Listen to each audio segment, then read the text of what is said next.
A tour of the Jewish quarter of Jerusalem.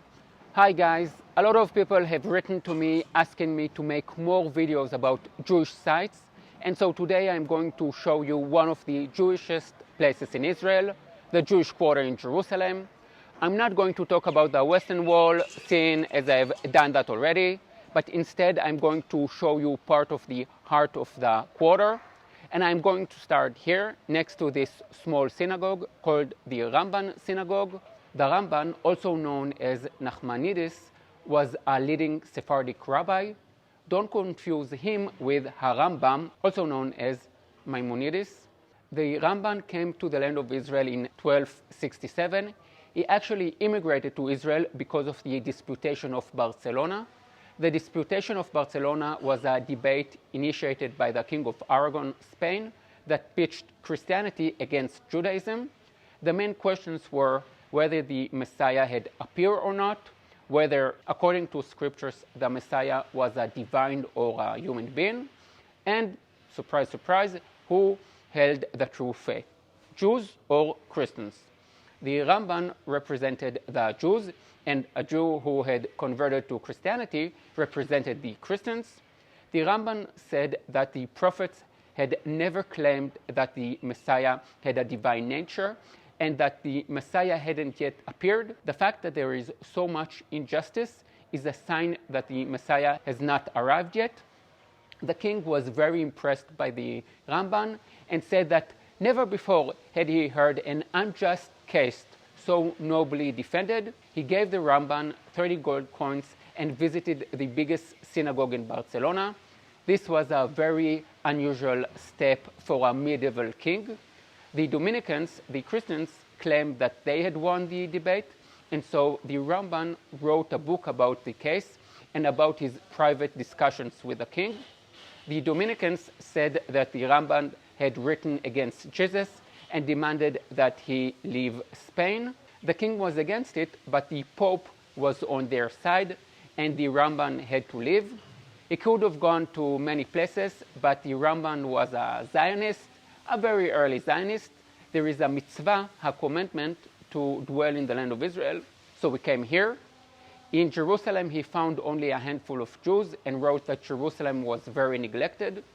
Most historians think that the synagogue the Ramban established was on Mount Zion, like 400 meters from here, but tradition dictates that it was here.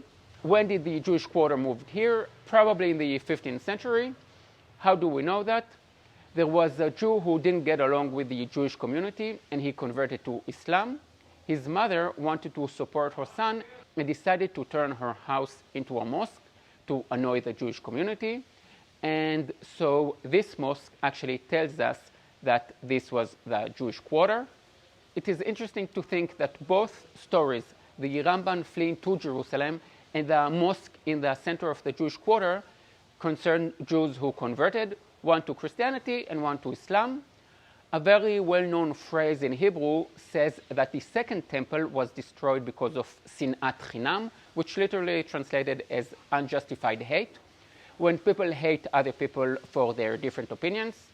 Rav Kook, Reb Abraham Kook, the father of religious Zionism, said that as the Jewish world was destroyed by unjustified hate, it would be rebuilt by love and acceptance, or in Hebrew, ahavat chinam. So we've talked about a small Ramban synagogue, the mosque, and now a word about the biggest symbol of the Jewish quarter, the Hurva Synagogue. Hurva means the ruined synagogue. Why was it given this name?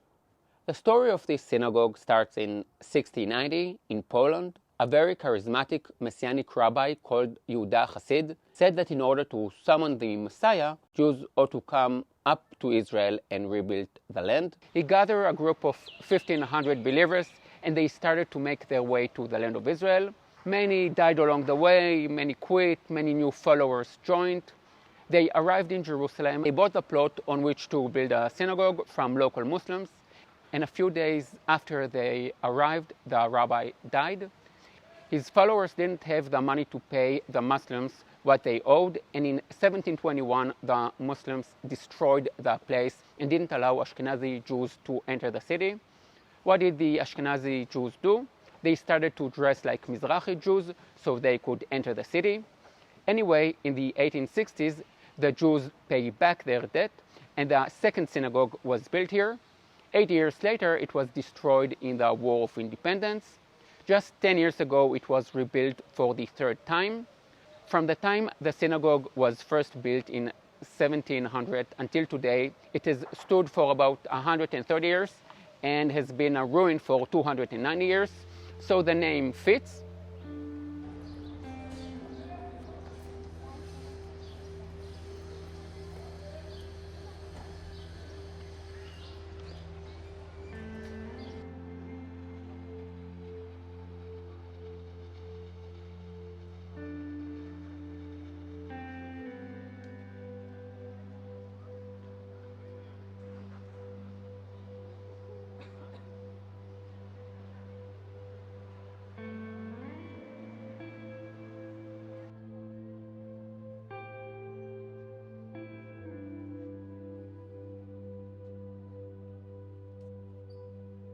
There is another synagogue, the Karaite synagogue, which is the oldest synagogue in the old city, and in my opinion, the most interesting one for travelers. Travelers often ask about what they see, about the people, like why do Jews rock while praying? Why do women wear wigs? Why do Jews put stones on graves? And so on. And very often the answer is tradition. It is not written in the Bible. And by the way, that doesn't only go for Jewish traditions, it is the same with Christian practices. Why do Christians go to church on Sunday? Jesus didn't move the holy day from Saturday to Sunday. Jesus never said he was starting even a new religion. In Judaism, like in Christianity and all other religions, things evolve with time. I'm talking about it now because here stands the synagogue of the Karaites. Today it is a very small group in the Jewish world, but it used to be much bigger. They claim that they used to make up 40% of the Jewish people. They argue that most Jews follow the rabbis much more than the Bible itself, calling us rabbinical Jews and calling themselves Karaites from the word Mikra, which is another word for the written Jewish Bible. And this is where it gets interesting. What is the Bible? In the narrowest definition, it is a library of books. There are books like Genesis, which are found in all Bibles, but there are also books that you will find in some Christian Bibles and not in the Jewish Bible, like the books of the Maccabees. Within the Jews today, there is only one written Bible, but there is also the oral Bible. The oral Bible contains many books, the most well-known being the Mishnah, which was compiled in the 3rd century, and the Talmud, which was compiled in the 5th century. The Karaite movement doesn't recognize the oral Bible as part of the Bible. This is not only a theological debate, it affects every aspect of Jewish life, and in my personal opinion, shows how far rabbinical Judaism has departed from the written Bible. Take, for example, the Jewish New Year. In the Bible, it was celebrated in the springtime, whereas rabbinical Judaism, which is the mainstream Judaism, celebrates it in the fall. The Karaites don't celebrate Hanukkah, as it is not mentioned in the Bible. Moreover, they say that it shouldn't be celebrated because the temple was destroyed. How many women are Jews allowed to marry according to the Bible? Many kings had more than one wife. Some had even more than 10. It wasn't until the 11th century that Rabbeinu Gershom ruled against polygamy. Because Judaism based on religious laws, there are hundreds of examples of disputes between the Karaite Jews and the rabbinical Jews. I find it fascinating that once you come to Jerusalem, and it doesn't matter if you are Jewish or Christian, you get to see and hear about other ideas from different denominations. Now, the easiest thing to do is to say, my way is the right way and all the others are wrong. And you might quote a verse from the Bible to prove that you're right.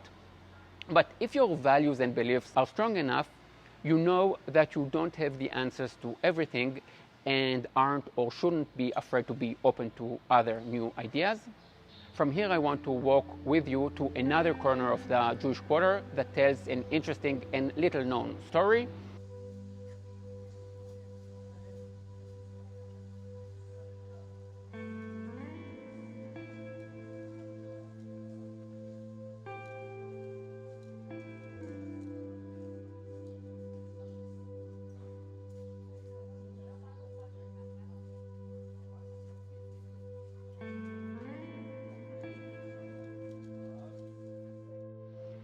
As we walk through the alleys of the Jewish Quarter, notice how different they are from alleys in Milwaukee, Madison, and other cities in Wisconsin.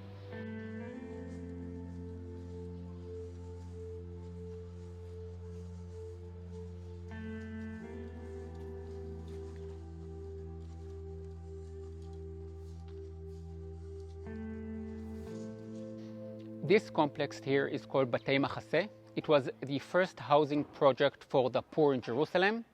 It was built using donations from Jews in Germany and Holland, and this building was donated by the Rothschild family, so you can see the family's coats of arms on the wall. This place was also the last stronghold of the Israeli forces in the War of Independence. The Jewish Quarter was under siege for 6 months. The few dozen Jewish fighters didn't have a chance against the Arab gangs and the Jordanian army, which was trained and equipped by the British Army. 2 weeks after the declaration of the State of Israel, the siege was advancing, so the Jews fled here, and it was here that they decided to surrender. As they always have, the Arab gangs wanted to kill all the Jews, but the Jordanian soldiers allowed the Jews to surrender and be taken prisoner. This was the last place that saw the old city of Jerusalem empty of Jews. The first time that the Jews were expelled from Jerusalem was after the Babylonians destroyed the first temple in 586 BC. And 70 years later, the Jews were allowed to come back. The second time that the Jews were kicked out of Jerusalem was after the Jews rebelled against the Romans in the 1st and 2nd century. Only 600 years later, when the Muslims conquered the city, were Jews allowed to return to Jerusalem. In the 11th century, the Jews and the Muslims fought together against the Crusaders. Once the Crusaders won, they killed all the Jews and Muslims, and Jerusalem was empty of Jews for 200 years. In the 13th century, Jews came back to the city, and despite all the hardship, they didn't give up. Jews remained here for 700 years until May 1948. When they went into captivity, they didn't know how long Jerusalem would be empty of Jews. 70 years, 700 years, no one knew. 19 years later, in the Six-Day War, the Jordanian army attacked Israel, but this time they were not fighting against dozens of under-equipped, ill-prepared Jewish men, but against the independent Israeli army. So on the third day of the war, Israel liberated the old city, and Jews were once again free to visit the holy places and live here.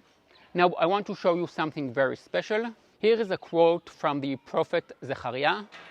This is what the Lord Almighty says.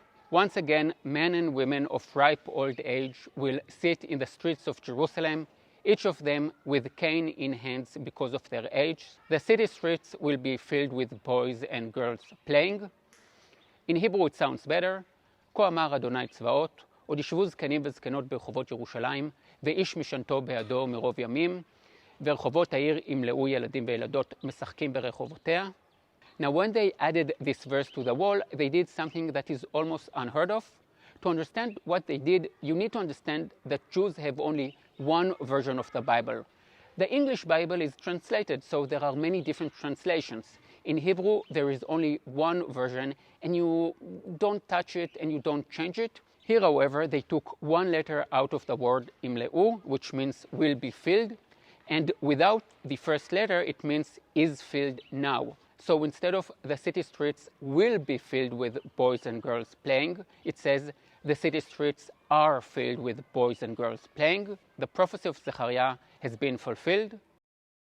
That's it. I hope you enjoyed this video. This video is taken from my app Jerusalem with Oren. If you are planning a tour in Jerusalem or want to see all my explanations about sites in Jerusalem, then do purchase my app. The link will be below. See you in the next video. Yalla bye.